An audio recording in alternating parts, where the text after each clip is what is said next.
Hallelujah. Yɛde asedama twɛde apa Yankopɔn a wahwɛ yɛ so amande de sie wo ne han fefefe. Yɛde asedani ayeye ne nkanfo twɛde apa Yankopɔn. Ɔno anu tumubu tumi na so. Yɛde sɛ ufo, yɛsɔre no wɔde apɛsɛ ɔmo oduo mo ɔdi akora yɛn. Ama yɛde so tinkom amande de ebehu han fefefe. Hu na tin ne han. Yɛde asedama Yankopɔn. Yɛsɛ ɔne ne edini yie. Oromesi lo seigneur pour tout ce que le Seigneur fait pour nous. On a été resté couché comme nous sommes morts. Mais quand le tête s'est réveillé, il a pris sa bras pour nous faire rêver. Ça par rapport à que nous sommes toujours se réveillés. Si nous sommes se réveillés aujourd'hui, qu'on voit l'amour, on a qu'à remercier le Seigneur qui c'est grâce à lui que nous sommes toujours vivants. Si ça part, on ne peut pas se réveiller. Ta mère ne peut pas te réveiller, ton père ne peut pas te réveiller. Toujours je vous dis ça. C'est lui que nous sommes toujours levés. Tu te lèves matin, tu demandes au Seigneur, merci beaucoup que tu m'as fait se lever. Il ne faut rien demander qu'il faut dire Seigneur, merci beaucoup que tu m'as fait se lever. Parce qu'ils disent que s'il n'a rien fait pour toi, mais s'il n'avait rien pour toi, là, il ne peut pas te faire se lever. Au moment que tu dormais là, tu allais mourir parce que ton tête est presque à lever. Tu n'es rien encore, tu ne veux rien encore, tu ne peux rien venir faire encore dans ce monde. Tout ton travail est filmé ça parce qu'il sait que tu devais te lever encore pour venir recommencer. C'est à cause de ça qu'il t'a fait te lever. Donc quand tu te levais matin, là, qu'est-ce que tu allais dire au Seigneur? Tu devais lui dire que le Seigneur, il te remercie que tu m'as fait encore me lever. Et ainsi, il a aidé à sa fraude assez. Na dum no humo bo ama yetim kwam. Ye kwada ye de se wo ade tien so ama yam kwafofo me yasan de ya sorry. Wo woni pa me yenti wa ma ya sorry. Woni ne pa me akwa ma de pa nche so wa twa na da se woni ne pa ma ne ba wo ma de pa enche ne mada. Ena ye de wa de ahye. Ye to se fo nkonko so mfa dwumadi na dum. No me de hene wa de hene mu. Ye da wa se abandindin. Me di hene sene wa hende ete before akose na wa kwante bete wan go bete wo hene before wo mba otwe wo mba ba wo bete wasem na fo wasem no mutum no dum obele hye wo ne mo ya da wase nkonko ni se wa ye wie no bedi nkunim awodo ba Yesu Kristo di ma de fe nkasa amen ena so ya batwetwe nkomo awotwesem awo Genesis 7 Yankopon ya papa Joseph anase Noah sorry ya papa Noah wonya ewade nim adom a wona ne kasaye na ewade fa no so na ukosi wokoye asase fofo bibi edi ma he ama he nso tumi firi ase baaye ye da safro wade ase nti ye fair topic Genesis 7 ye besua sam kakra be fi kwan a ya papa Noah onyankopɔ tumi ne kasaye aso me pese me bisa so wo so nyame ni madom ana uso we nyame ni madom efisa sa ade achiwa ne pesa woda na sa wo sori a chese wo so nyame ni madom bebre na wo mkwada na wo man sori no chese wo man tama ye de aso wo mkọ nti sa wo so woda na wo sori na wo tinkomu a chese wo so nyame ni madom the moment yame asaba fo wonim ababa wo nchampa chese wo so nyame ni madom na me pata me bisa so wo nyame ni madom no abrabo be na wo di adom na wo nyae na wo de bo efisa bi anya bi saa obi enye bisa obetiye so wante ase odiewu obeti asolfie obon homra ne so ye sofo woye deacon woye elder woye pisade elder woye bishop woye wowu a wanyan kwa so bible no kwanumu bible no kwanisem wo ma wiase afafa ne di nanim nti wonya nyame no madom no wonya anya no wototo na ase nti wa mana asom no bo wowu ankwaje abono enda me no wo nyame adom abeto me no wo yete ase ne wo so nyame no madom kwan ba no wo fa so na wo dia bobra ebeso yan wo ade Yankopon nani da bi obetena se no wo nyame sommo no so wo nyame no madom so wo nyame no madom aka de pencho no so wo da sister wo nyame sommo kwan ba no obefa so na adoma nyame ama wonye wo tumi dia bobra ama na so wonye ye baka ye papa no wona abakosam ne ya pense mu ne ye bise ye ho se adom ye nyaanya no ade ene ye de adom no eye ye nya adom no nti obisa se ye adom ni ti yankoso ntina bonimu ana sa me vada maka se debi Yenya adom ne di, I was say ye refresh and I said, ye shouldn't be before from. Say, yenya kwenya when ye meaning then day and night, yet in some no quande. I was say, ye popo be say, ye bet she with your bonnet home. Me ya, I did change, I did say, ye to me a quenya meaning, near me dikit, no what change the yen ye. You won't bring your adom, and so one more. Me want the one with the adom no ye. And ya adom say, I mean, I shall not do me go so say, quiet drama. The moment I mean, somebody when you mean madam, the moment I debate shown when you mean madam, if say any pain, I will mean you mean madam. Suddenly trust some naka, or so when any permit one might punch yet, inside the patching and pet, just say, I mean madam, or no, see if you are bravo, see you to tell them, will see ye. Quand se lever matin là, on se lever matin. La Bible dit que s'il n'avait rien pour nous donner là, il n'allait pas nous se lever matin. Il devait nous tuer ou bien on devait mourir. Mais quand on se levait matin comme ça là, on a eu la chance pour aller devant l'Éternel. Donc il te demande que la chance que tu as eue pour aller devant l'Éternel là, qu'est-ce que tu fais avec? Parce qu'il y a beaucoup qui n'ont pas eu cette chance. Ils se disent que il est un pasteur, il est professionnel, il a dit tout le nom sur lui. Il va à l'église, il a la Bible dans sa main. Mais il est mort, mais il n'a pas sauvé. Son esprit, il est mort, mais son esprit, il a rentré dans le feu. Mais il te demande que toi aussi, aujourd'hui, tu vives. Qu'est-ce que tu es en train de faire? Tu as eu la chance. Le Seigneur, l'Éternel, il t'a donné une chance qu'il faut venir dans ce monde. Mais qu'est-ce que tu es en train de faire? Avec la chance que tu as eue. Tu vas continuer dans le péché. Ce que tu fais qui n'est pas bon. Tu vas continuer à quitter les gens, voler les gens, prendre l'argent qui n'est pas pour toi. Tu vas laisser dans le mari de quelqu'un. Tu vas aller faire, tu vas aller chercher mari, tu vas aller chercher garçon, n'importe quoi. Ou bien tu vas te réfléchir. Il y a beaucoup de choses. Il y a des choses qui sont catchées. Et papa, Noah, après ça. Quand il y a mes frères, Noah, Genesis 7, il y a starté au one, à cause baby, amen, pa. Onyankopon onyeno wonani ma adom nti yehwe de ameba ye Genesis 7 no Onyankopon ka che no wose woni wo fe na monko adokanum efisa wona mehu se otenini wo manim wa awonto atwasini mu yanda safrewade ase ewrade ka che no wose woni wo fie na wo mu adom na monko adokanum efisa wo no onipa mehu se wo yo otenini awo manim. Yemi say wo say sa time no krom ho na nipa no bebre na nipa wo giso nipa wo krom ho bebre adentina no won kwa na onye nyame ni madom. Yemi say ho that sa quotation we Genesis 7 aya wo kan anti asebe na ya ba me papa wote enti asebe na ya wote akwese no mo ho nso bo sa ba kwa the first. No, be said the second, or be said the third, or be said the fourth. Name was uncle free now, just say, when we are last boy. But you do be the first, no, just on an argument yet, a year to man. And to be honest, so in my depa.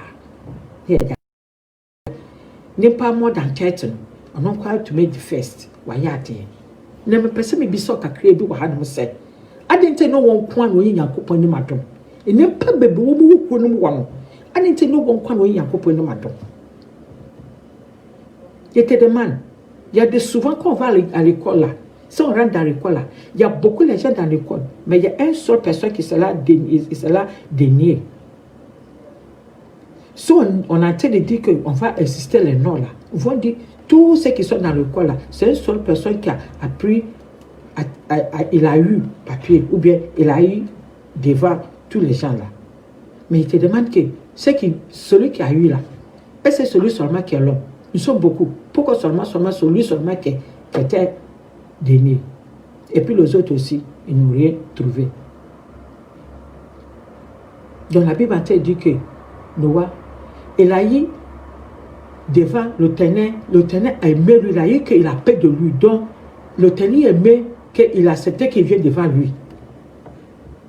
Parce que son chalet est tombé sur Noah. Il te demande que, comme toi aussi tu es en train de faire dans ton monde, dans le monde que tu es là, qu'est-ce que tu es en train de faire aussi pour toi?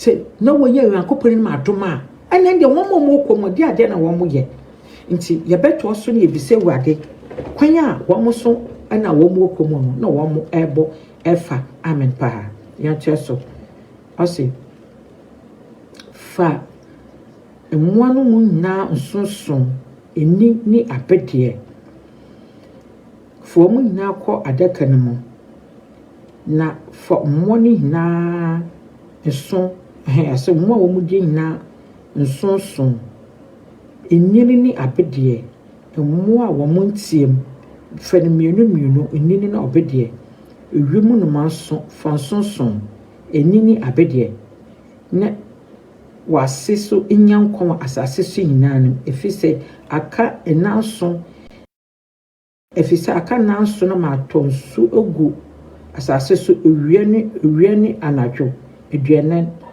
na mibisa say adenti na ewurade ama no wa oye saade we efise na nipa ya soten a wan pese wote nyame asam wo nipa ya utu nyame na asam so tutia de biara da nyame kira kono mu wo tiem wotumu se nipa ne yetim me pama ka twa say nyame ne wo tiem o kase na wo ba ha no beto ye nyame ene wo tiem se boni na wo kom ni san wo chi tibia na wo mu no san wo chi asete na wo mu no san wo chi na wo do brane nchen na ba fa nkwaje ya wote sane no wa biso siye ewade mane fa mo nyina sonson ewade brand no wo shase wo pam ye nyina no gu so wo kanya me ase ne pam pese obetie ne pam pese obesaka wo madwen nti ewade ankasa akofo no mu ho akakasa kye mo a wo mo ya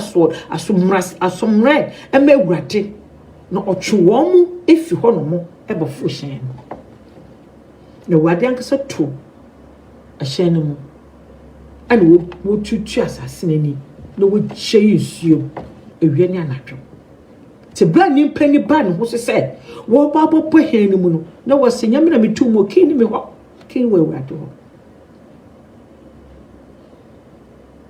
wo wa so de ni patumi ye de bia ma be wo tie me asam wo ta wo tene san papa de bia wo tie me asam ta wo tene san ye je wo se ye bon sampondo wo ya ka cho se Yesu ba sakrawadwe twomofo sesie no krono na nsam hunu twomofiri ho twomofo de ode ukọ bonim twomofo de ode ukọ sayem de ade na sha wo sunta wontu me sakrawadwe sa abotu me ye sutie wo nyame asam wo sakra na dwena ende wo nimpa sa abotu me ye sutie wo sakra na dwena ende wo nimpa mrabe na wo twansa wo sakra wadwe tambe na wo twansa wo sakra wadwe emre be na wo twansa wo sakra wadwe tambe na wo twansa wo sakra wadwe emna so be sakra wadwe wate emra so je wo ye na kwagi no wo begyan emra so wo nya no wo bo na po no begyan emra so edwom wo sisira wo gina emra so wo begyan amen yanto so ne yehwe de meba ede be kokodwo amen pa yehwe de meba nya be kokodwo nti no de ye media be kokodwo bia egu so amen pa amen osene no wadi mfihia hensia efra nso a ebeyiri ne nti lowa ne ne mba ene ne yire ne ne mma wokwada kanu mmoa wo ho tie ene mmoa wo ho tie ene mmoa wo mawie asase su nyinemu wo ba na wancha munyi na obedie se na onyankopon hye no wono eno so chi no suwire ba asase so na waye mfihia hensia no bosoma otoso mienu do sono ono abu pokasenu nsuo ne paapai no som poma no bebie no nsuo no to asase so piudwenen ewie no anadwo saa de ya na nsuwie sase no mu ana no wone ne yire ne ne mma wo fam ham na wo wonyine pa na so onyankopon no madom enti saa enye na won kwa no onyankopon no madom twese me ma yete ho sese saa mwadom so wo mu wo obuo mu ho wo so konya nyame amen bocho wo beso na wo reverse friends ya me be show bebre saa mwadom no wo mu wo ejintom anase mwadom wo mu wo obuo mu no wo so konya nyame no madom te se ye hwe a mwadom na wo mu di na wo chi woman na woman bofo here no say you know won kwa no ye nyame no mato no mo adom no so ye nyame ene mato enti be so say so wo so nyame ya wadom anapa wo ba anase wi wo sori anadwo wo sori anade so mo sori wona bebia na say nyame asam fa wo plan no a nyame anu madom no munya anyai anase mo dia kadam wo ye nyame anu madom se na wo so ye nyame anu madom amen. There was des moutons et tous, le Seigneur apparaît, il apparaît, ils ont attendu la parole de le Seigneur. Ils sont se retournés, ils sont venus monter dans chalet que Noah a dit, ils sont venus prendre ça. Il était demandé que mais toi aussi, quand tu attendais là, qu'est-ce que tu as de faire? Les moutons, les chats, les bœufs, ils ont attendu la voix des Seigneurs, ils sont venus auprès de le Seigneur. Ils ont monté dans des bateaux que Noah a en train de préparer là. Qu'est-ce que toi aussi tu attendais? Qu'est-ce que toi aussi tu fais? Qu'est-ce que tu as fait? Et tu avais toi aussi. Il y a même beaucoup qui se disent amen pas. So moi quoi chada que nous n'avons moi du mina. In toteboa, moi wawia sa seso. In tout moi ina, wamusu du osutie. Ne wamu du kuomu. Hunama unkwa hume awomu ina miunu. Na woba no wanche wadeka no mu wa oba ye no na waye hunam nyina no nini abedie sane yakopon hye no na owade tumu yakopon fa sane onyame o hye sane bible na aka no ofeni na abedie de cheso ofram woni nyina no abai sane nyame o peno na o to ehia no mu na onsu ni start so woto na yenhwe de si ye nyame asam ye no kwase nipa ya sodin na nsuye ne ba asase so edwedwane na nsuye ni yiriye na amma adaka so hwe asase so na nsuye ni yiri dudu wa asase so amma adaka no tensuye ni na nsuye no broso wa asase so na ekata ampipo nyina so nsuye ne broso koso basadu mu kata pepo so na abode a tiase nyina ma intatoboa ewiemumwa emwa wo hwe wasase so ni nimpa nyina mwa ahome wo mu na wote asase pese so nyina wuye na wo papa bibia anko wo mu asase ani efri nimpa so kosi tatoboa na omu ya ni ewiemu no maso na papa wo fi asase so na ka no wo nko anu ho a wono ho adeka no no so ne yiru asase so na hodienu nso ne yiru asase so na oha dienu ewade pepa muwa ne nimpa de nkwa nwom nyina wade pepa ye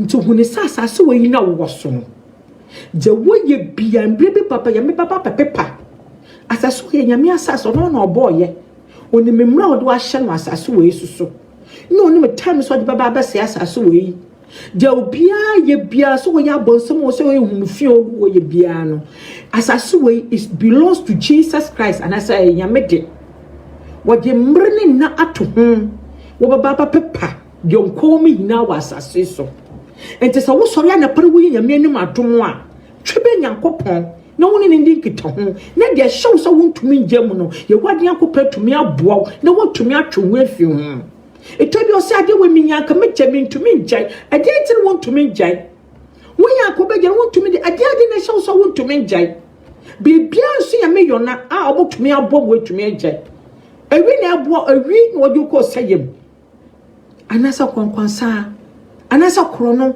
anasa na tutwitwa anasa nsanom anasa dwomambo anasa abayisam anasa ade ti ade ha nkwa da de honhom na hye wo so bibie no so ya me yona two ho na beto wo ade nyankopon obegyew na asase wo baba propo mu de wo mu na no wa be so jesu na be said but on wo ba wo ba no bible so no chacha ma woro no de na kokoso na nania nkakamna de na abreko soja na nania no sa no wasatade de abobogem oje nipa no de pass as officer nipa no anya me ni bone onita ma mi papa ye ka cho say no hu saka wadwe na twebe wo wade Nyankopon no obecho se ne bone na bra kwaye so wabeti sankra wo krampa abakro mo asa so konchirama eno so be no hu no wo sa wo chi enko sa tibia de no mi bio ene pefiti e bone no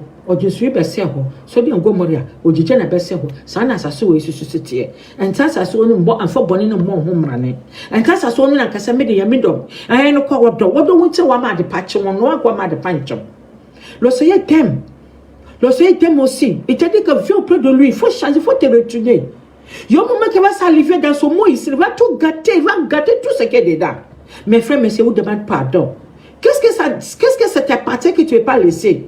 C'est qu'est-ce que tu as c'est dans ton cœur, c'est qu'est-ce que tu fais que tu ne veux pas rester. C'est qu'est-ce que toi-même tu fais que tu ne veux pas te retourner. Qu'est-ce que tu as besoin de ça que tu veux que tu as quoi combien de jours, combien de temps que tu veux te retourner que tu peux plus. Le Seigneur dit, retourner tout ce qui est en train de faire, de mauvais choses que tu es en train de faire, ce qui ça n'a pas dans tes parties que tu fais, ce qui ça n'a pas que tu dois pas que tu fais. Le Seigneur qu'il t'aime, il faut venir. Il a pris l'eau pour venir gâter. Au moment que Noé était là, il a pris le feu pour gâter Sodome et Gomorrhe. Maintenant, où il vient là même là, ses yeux là, la Bible dit que ses yeux sont devenus rouges, son langue là, il va faire sortir. C'est devenu, mais il a pris son habit là pour rentrer dans le sang. Habit qu'il a porté là, c'est devenu comme le sang. C'est parce qu'il est très mal nerveux. C'est parce que l'homme a été de s'énerver le ténèbre. Tout le temps que le Seigneur son parole vient là, l'homme est tellement têtu qu'il ne peut jamais se retourner pour dire que je vais me réfléchir, pour dire qu'il veut me retourner, pour dire qu'il veut me abandonner le péché, et puis il va le toujours au ténèbre. Allez, je sais ce qui est bon, il y a devant mon père, il y a devant mon père, il demander que aidez-moi, pour qu'il veut abandonner le péché. Il dit que j'avais d'arrêter, mais il ne peut pas arrêter. J'avais il boit, mais il n'a pas envie de. Il avait d'arrêter, il ne peut pas arrêter. Pourquoi tu n'es pas devant le ténèbre? D'un mec il vole là, il n'a pas envie de voler, mais il vole tous les jours. Pourquoi tu n'es pas devant le ténèbre? D'un mec il fait de n'importe quoi, il prend le mari de quelqu'un, il m'a fait d'enduire, il fait comme ça, il vend, il me vend, il n'a pas envie de faire. Pourquoi tu n'es pas devant le ténèbre? Il faut réfléchir. Si ton enfant fait quelque chose qui n'a pas envie de taper, c'est la même chose aussi, le Seigneur va te taper. Si tu as fait ce qui n'a pas beau que tu as le dire, c'est la même chose, le Seigneur va te dire qu'il faut te retourner. Si tu as fait voir quelque chose qui n'a pas beau, le Seigneur, la même chose, le Seigneur dit que retourne-toi. Qu'est-ce que tu attends? Qu'est-ce que tu attends avant de... Tu attends tous les jours la parole de Dieu et de retourner ce qui t'as en train de faire. Mais tu fais de détruire. Tu es toujours... Tu fais de n'importe quoi. Le Seigneur dit que retourner. Le temps est presque arrivé. Il ne faut pas laisser là-bas pour que tu vas mourir dans le péché. Il faut penser quand même. Tu es venu dans ce monde, tu as trouvé ton grand-père, ta grand-mère. Ils sont venus, ils ont eu l'argent, ils ont fait tout et tout dans ce monde-là. Où ils sont? Quand ils sont partis, tout ce qu'ils ont eu là, est-ce qu'ils sont partis avec? Ils ont construit maison, ils ont acheté voiture. Est-ce qu'ils sont morts, ils sont partis avec? Ils avaient beaucoup d'argent, c'était à la banque. Est-ce qu'ils sont morts là? Ils sont partis avec? Pourquoi toi tu as cherché tout ce qui s'est dans ce monde? Et puis tu ne vas pas te retourner. Le Seigneur dit que retourne dans ton péché. Le Seigneur t'aime, mes frères, mes sœurs. Il dit retournez, viens près de lui. Celui qui donne tous les jours. Tout ce qui s'est dans ce monde, l'argent, tout, c'est le Seigneur qui donne. Tout ce qui s'est dans ce monde, c'est le Seigneur qui donne. Même pas y a sorti un chèque. Même pas y a sorti un chèque. Même pas y a sorti un chèque. Encore si d'appel, on n'est pas bien non. Bien sûr, bébé kakao Genesis, on a qu'à regarder là-bas Genesis, on a qu'à regarder là-bas encore. Amen. Genesis 6. On sait n'est pas free à ce dos soit ça c'est soit non. No wo maba ma ho no. Yakopon ma hu Yakopon hu nipa ma se wo ho ye fe. No wongwaro wo ho bia se wo pe. No wade ka se mo honhom entina onimpa mu nkosi da efri se wo ye honam. Enti nena beye enfio duro no. Enamu echi no ne abrane akase wo asase so. O si onyankopon ba Onyankopon mawufu ne pefiti aso dos wasase so no wo huni se onyankopon ba ho ofe nti wo waro wo ho boni no koso ko enim Nimpamo. Bonina kosu bonini nti yenna no so kwa so tete. Bo yenna so tete. Ni so nimpa ye sir asodina akabrechi. Bonini nti yenna so tete. Bonini nti. Bonini nti yenna so tete. Bonini Genesis no wakasa no. Atene ni papa so ya sotin. Onyankopon wo ba, wo je nibri na eba. Wo do bufa na o hye na eba. Onda what wo ye sofo water sorry fie o fa no so wo ye sofo. Bona do sa sofo we no wo je nkofo yere nam na wo di ewu na wo hwebo jegu na wo de apemfo yere rituals na wo ye sen. Sa nyame so sa beye. Onyankopon de obufa na odin ade ba. O se na tade na o hye no de onupo kye no. Nka wo sofa wuta wo na wo fa wo se wo si wo ye sofo wuta asori fie na wo cheche yin mpase ni mpamfa contemporary sa wo kwa boni adoku wo se dwu boni ado wato boni metenta kra se di wechi na wo di somfon ade section bia ni wo mo wechi bio wo tia so wo se opese sa na huni sa boni na wo ye ne nu na wo na mo so Utu ne nempa wo kuano adesache no be wo wachi se ya wuton kwame na wo se wo sakra wadwe ye wadi yakopo do wo ti de biara da wo begira soro so tiem se mo sacrifice makọ boni ho mo te ne pa na so nempa ye na de so be sakra woni no nya atwo woni no nya so was sending me because of new nya no ho wo twini nya ko se mo wo manu nya bodam wo de nya kwa akogistikodo wo de ne kwa akogistikodo wo de no kwa akogistikodo wo ban wo de ne ban ko dia ne page wa asase so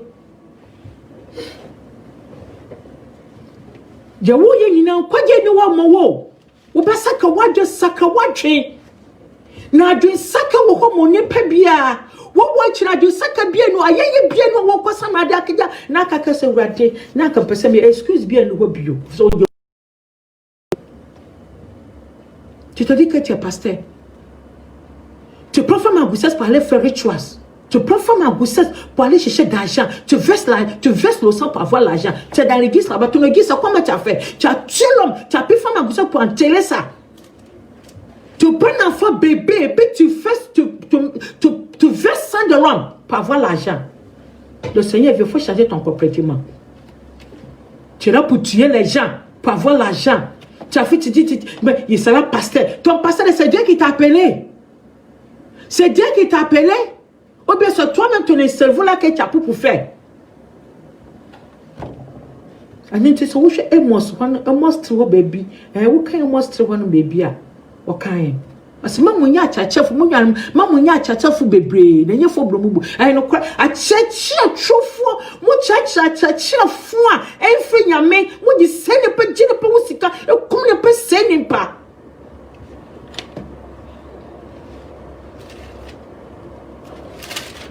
ina wadi Yesu Kristo wo ba wo be ina ne se wo ba be fa wo ma wo motini wo fo mo nya abonefo hwe wo wieye compensation am ke kama so twen ado so du kese ne bi wo ye nwa eno ya me adom ya me fam so ka bi kese ne bi wo ye nwa age ne se ne nwa ne nkasa kura no ne mi se ababu ne nwa di bu no wo paso wo ya gu ne nwa ne mu ase wo so wade emi adi aso bo ne se ya me na waje ne di wo nwa so age ne di wo se ne ya me na wo so ritie no efi se bia sa ne mpa na wo ye no nkasa ho se yin ya me so woti ne mu ana ono so kasa ho aka bia ne do ba no be cha wo de ye tititi so ne fie ye film se ye kekefo ye manje ya so boni adokro he tu dis tu es chrétien, tu fais ton ami quelque chose qui n'a pas bon, tu fais ta sœur quelque chose qui n'a pas bon, tu fais ton frère quelque chose qui n'a pas bon, il te dit il parle pas, il dit rien, mais tous les jours tu fais ça. Ça passe, tu n'as pas encore changé. Tu te dis que tu es un chrétien, tu es bon à mais tu n'as pas encore changé. Il est pasteur, mais n'a pas encore changé. Il se dit qu'il est pasteur, oui, le Seigneur m'a appelé. Il t'a appelé qu'il faut tuer les gens pour avoir l'argent. Le Seigneur t'a appelé qu'il faut prendre femme à Goussette pour aller enterrer. Et puis tu as fait église sur lui. Le Seigneur t'a appelé qu'il faut verser $100 pour boire, pour avoir l'argent. Le Seigneur t'a dit qu'il faut pas un enfant bébé. Et puis tu as tué pour prier ça, pour avoir l'argent. Même aujourd'hui, moi qui suis allé à la télé là même là. Le pasteur, il prend les gens pour aller enlever celui qui est la mort. Celui qui est mort qui soit allé à la télé. Ça le propre venir dans son église là-bas. Pour venir prendre des trucs de l'homme qui est mort. Pour faire savon ou bien pommade pour vendre. C'est sorti. Tout le monde attend. Le pasteur prend sa femme, elle a donné le fouticheur que faut coucher avec ma femme. Et puis il va avoir l'argent. Le fouticheur aussi va coucher avec la femme pour tuer, pour enlever ce qui est lui, pour lui donner pour qu'il va avoir l'argent. Tu es pasteur. Tu es pasteur de Satan. Ou bien tu es pasteur de Dieu. Tu es pasteur de Satan. Ce n'est pas Dieu qui t'a appelé. C'est le Satan qui t'a appelé. Le Seigneur dit qu'il vient. Il faut changer ton comportement. Il faut changer ton comportement, ton mauvais chose que tu as fait. Le Seigneur dit que change ton comportement. Tu as réglé ça, mais il y a beaucoup les filles là-bas, il y a beaucoup les gens là-bas, mais tu ne veux pas le dire qu'il n'a qu'à changer la comportement parce que toi-même tu sais que le Seigneur ne t'a pas appelé. C'est ton l'argent qui t'a appelé. Tu laisses les gens, ils sont faits de n'importe quoi. Dans ton église là-bas, les filles là, quand ils viennent là, vraiment les bizarres, tu t'en fous. C'est l'argent que tu veux. Ce n'est pas pour leur dire qu'il n'a qu'à changer la comportement où le Seigneur vient. Tu ne veux pas leur dire ça. Je ne vais pas le dire ça. Il y a des gens qui ont ben mais yoto subu. Sakawadju. Na tu hu fi bone ho. Na be ya mo. O se on be pon abin pon wa ofe owo di tititi. Na owade hu se na pa bone do so pi wasase so no. Akuma mu susu nyina ya bone kun de nyina. Wa kuma mu ya bone kun de nyina. Owade hu se ni pa do so asase so ni pe efiti ale wo susu do so no. Wa kuma mi nyina be ya bone ni pa kuma mu bone. Ni pa kuma mu bone. Ni pa kuma mu bone. Ni pa kuma mu bone. Bone adoni pana kuma mu bretetete wo ye ni nya de won dwene mu bone kwa. Bone ti akopɔ se ni no mu ni tene pa mu ko sida fi so wo ye honam. Enti nenya be ye mfie hoduo no na hanumu de eche no na abrane akase wo asase so no Nyankopɔn makɔ ne pama ma wo mama wo mu no we ni abempɔn a wodi fitetete. Ewurade mu ne se nipa boni do so pi wasase so no wakoma mu susue nyina ye bone ku de nyina na Ewurade no ho so wo yo nipa wasase so na ye ne ya wana koma mu na Ewurade ka se mepepa nimpa ma bon ni fio wasase ni ampara ofini mpa so ko sitetebo so ne nwa wo wia ni wimu no maso efise me ndum so me yo ho ne no wade onya adom wo wade nim we ni no wa awonto atwaso amen. Enkosi da ben Oni poko se gape no bese sa wadwene sa kala neke ti attend. Tu vas attendre kala neke tu vas attendre que tu vas changer ton comportement. C'est ton péché là qui fait que l'année que le Seigneur t'a donné là, ça va devant ton comportement là. Tu t'apprends que je me suis changé, mais tu fais des bêtises. Il y a comme habillé que ta fille s'habille pour aller à l'école. Ta fille s'habille pour aller à l'église. Habillement que ton mari s'habille pour aller au travail. Tu te dis que tu es marié, mais regardez ton comportement est bizarre, ton mari ne peut pas te comporter. Ton comportement est bizarre, ton mari parce que tu es une mauvaise femme. Il ne devait pas te marier. Tu es un mauvais mari. On ne devait pas te marier, toi, tu es garçon là.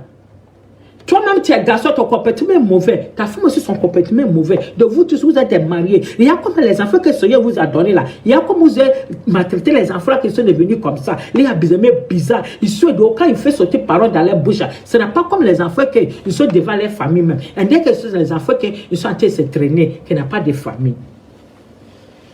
Le Seigneur te dit que son temps est presque arrivé. Il viendra. Il vient te montrer que celui qui t'a créé, Faut pas te changer, va venir te mettre dans le feu que tu peux jamais tu peux jamais sauter. Tu vas toujours laisser dedans. Et c'est dit, je suis un chrétien. Et c'est dit, je suis un chrétien. On dit samedi arrivé là. La femme s'achetait des boissons. Marie s'achetait des boissons. Il vient s'asseoir dans les coups. Buvez. Font de n'importe quoi. Tu as tiré le moteur ton enfant qui n'a qu'à regarder ce que toi tu fais. L'autre des mots tu vas faire. Tu te dis que tu as tiré le moteur ta fille, ton fils dans la maison là. Lui aussi va faire. Il va sortir dehors, aller faire aussi la même chose aussi avec sa femme qui va trouver dehors. Sa fille, ton enfant garçon va aller faire aussi sa femme qui va trouver dehors. Ta fille aussi va aller faire la même chose aussi. Garçon qui va trouver dehors. Maintenant, c'est nous-mêmes qui a fait que les enfants sont venus gâter. C'est nous-mêmes qui a gâté des enfants. Parce que quand un enfant n'a pas encore arrivé que tu vas acheter portable pour lui donner, tu achètes portable pour lui donner. Quand il n'a qu'à prendre portable, tu as qu'à lui montrer qu'il n'a qu'à regarder ce qui ça sort dans sa vie. Donc quand un enfant se regarde qu'il n'a même pas encore grandi, il commence à chercher garçon. Et puis il commence à chercher femme. Même si ton enfant s'en va à l'école, tu achètes n'importe quoi pour mettre dans son sac pour qu'il ne veut pas qu'il va prendre gossette. Tu as dit de montrer ton enfant mauvais parce que toi, tu n'as pas encore changé. Et puis tu te dis que tu es chrétien. Il y a comment tu es bizarre complètement. Il y a comment ton comportement est bizarre. Il y a comment tu te comportes que toi tu es chrétien, mais tout ce qui s'assoit dans ta bouche, ça sent. On ne peut même pas soutenir.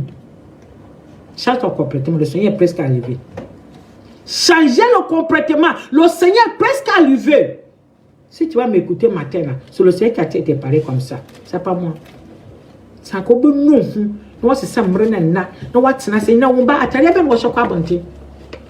Uba akwala wonye 16 years, 14 years, 10 years, 12 years, no to phone no de ama no. Phone na wo de ama akwala no wo chene say one room no one ko pages and as one ko Facebook, YouTube. E dey na akwala no ko hwe no wo. Wo cha uba boni. Uba say ses wo ni. De wo di cha uba wo fi no no so afa. And the woman multimedia so nkete as a bonny almost nakedness you can you cause about 10 baby phone money back. So what two phone a money bass one day? Watch out bonio.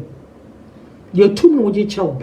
Who for so you saying, came so woo, not what you miss what to choba. Who shall call our bonity? Shall color say your colors all their baculanity, not Tadia was shannon, one a wood channel. One a wood channel. Watch Aqualano, I mean, who yas send you yas, net that here. Watch her. I could have been 20 years, near from where you go, mammy, wouldn't you? One time would be control, but about Costco, I wouldn't one woman that would have challenged the bag, one who controls also okay. Sakawati, you are in a yape. Genesis, I say, Nipa feeders was assistant. No one more your bonny. So I don't say nipa ye boni. Abonsam. Who say I mean man who offend nimpa ma your wo nimpa man who offend. Omo sha say omo ye boni. Omo wa omo ho awar de say no mo pebia. So I don't say boni no omo ye into to nimpa no kwanda so. Into boni na wo ye no kwanda no wote so. O yakopun show no dum no bo. E bia won kokodo abesi. So ta pa akopran so le Seigneur Jésus. Je vais t'amener, puis tu appelles le Seigneur, tu as accepté son parent, tu appelles son Seigneur Jésus-Christ. Et puis tu as te retourné dans ce monde. À partir d'aujourd'hui, là, il ne faut pas rester dans le péché pour dire que tu as toujours laissé dans le péché. Retourne-toi, le Seigneur va venir auprès de toi. Il faut se lever ta main, il faut dire ça derrière moi. Il faut dire Seigneur Jésus-Christ, je te remercie aujourd'hui. Il faut dire ton nom. Il faut dire Seigneur Jésus-Christ, je te remercie aujourd'hui. Pour tout ce que tu m'as fait aujourd'hui. Aujourd'hui, tu m'as fait rêver qui attendait ton Père. Je te remercie. Il te demande pardon qu'il ne faut pas me laisser rester dans mon péché. Il te demande pardon qu'il faut m'aider, il veut me retourner dans mon péché. Il te demande pardon que tout ce qu'il a fait, je dis, attendez ta voix, que tout ce qu'il a fait, c'est du beau fait pour moi. À partir d'aujourd'hui, il ne veut plus me retourner dans ça. Il te demande pardon que aide-moi. Il veut toujours soutenir ton parent. Et puis il veut te suivre. Même si demain, si c'est après demain, si tu viens là, il peut venir auprès de toi, Seigneur. Aide-moi. Il ne faut pas me laisser dans mon péché. Il te demande pardon, mon Seigneur. À partir d'aujourd'hui, aide-moi, Saint-Esprit.